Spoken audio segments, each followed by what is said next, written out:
Hello everyone and welcome to another video from Indianapolis. This was my third race this week. It's the second video because I recorded the second race without any audio. But do have a clip here of how the race ended, and as you can see, going into turn 3 I turn in just a bit too early while side by side and end up having a crash. Totally my fault. Thought I was clear or it left enough space. I'm not really too sure what happened, but yeah, entirely my fault there, so not my finest moment. But moving on to this race now, see the results from qualifying.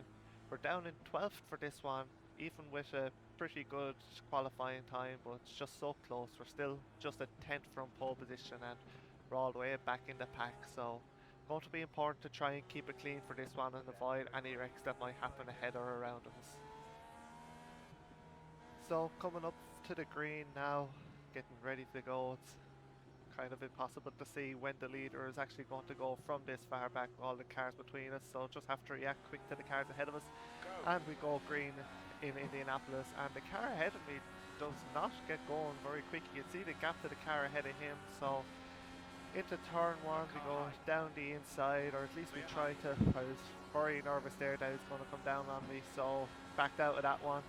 Into turn 2 then, it's not really somewhere you really want to make a move, and as we, or even before we exit turn 2, caution is called for the first time. On to the end of lap 4 then, the safety car is about to come back in, going to go green.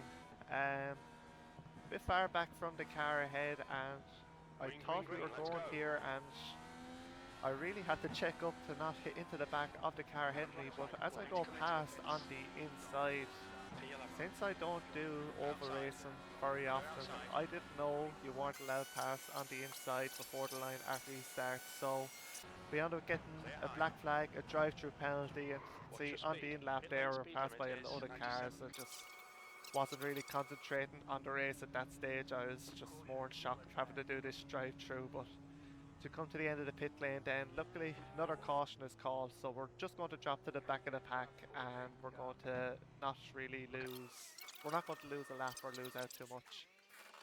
So once the pit lane opened then, since I was at the back already, decided to box for a new set of tyres. Even though the ones I had weren't very old, it's always nice to have fresh rubber, and actually managed to jump a few places, and as we go green again, we're up into 14th place, and not going to make the same mistake again this time of passing on the inside, but you see in the mirror there, someone behind us made the same mistake as me, and they probably have a drive-through now as well. As through turn 1 now, going to have to really keep my head up and keep an eye on the cars ahead. There's a lot of cars ahead of us now who could wreck and have to avoid it.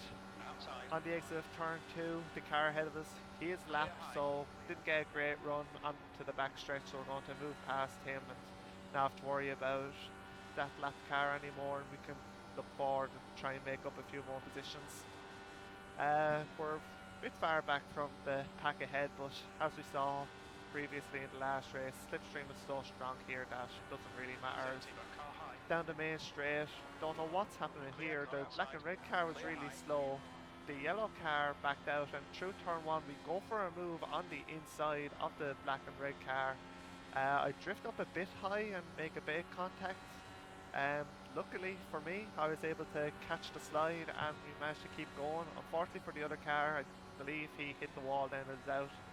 Is on the back stretch. The car that wasn't 8 seemed to have a bit of a moment in turn 2, so we managed to pass him, as does Jake behind us.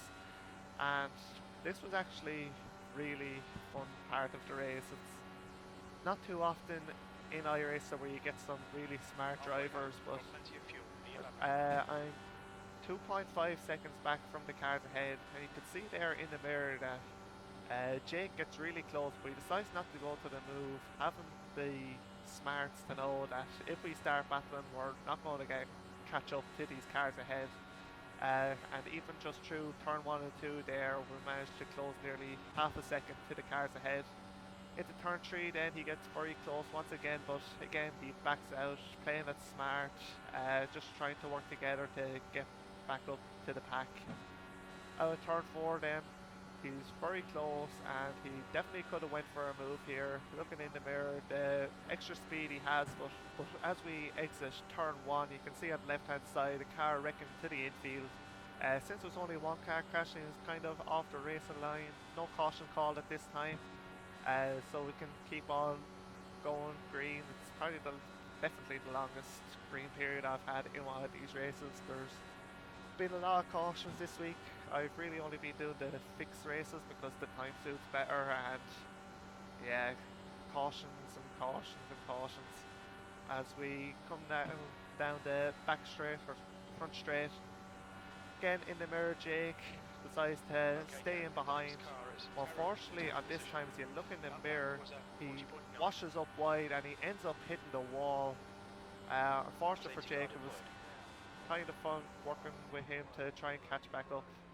But unfortunately for him, he ends up in the wall, and another caution is called in this race. And as we're under pace car, passing the pits now, I was thinking about pitting. As you can see, the car ahead of us pits, so we move up into ninth place. But at one stage, there was two lap cars behind me, in between me and 10th place, but they ended up pitting then, and now there's not don't have that buffer, so still probably best to take track position at this point of the race with just 5 laps to go. As we go green, we get a not great start, honestly.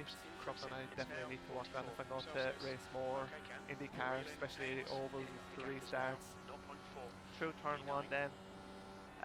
See smoke ahead, so I really lift off. I was expecting the car to be flying across in front of me, but not on this occasion. But the car that was in third, it must have been him who hit the wall as we get past on the exit of turn 2 on the run down the back straight. Into turn 3 then, just not really anything happening of much note, just try to catch back up again, because any position we make now, if a caution is called, that'll pretty much be yellow till the end, and that would be our finishing position.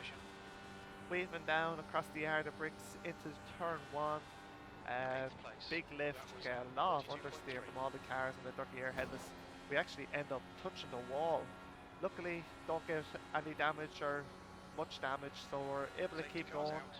And can't say the same for somebody behind me, as another caution is called, fourth one of this race.